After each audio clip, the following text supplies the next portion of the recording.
In this video, I'm going to show you how to reactivate Facebook dating after deleting. So the first thing that you want to do here is you want to open up your Facebook application.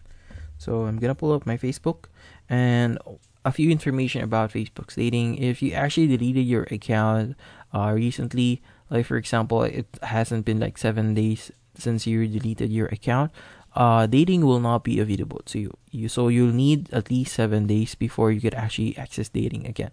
So to let you see that, once we go to dating and go to our settings here and go to general, and here when we click on delete profile, you see the option that says you can create a new dating profile for 7 days. So you have to wait at least 7 days before you could actually access Facebook dating again.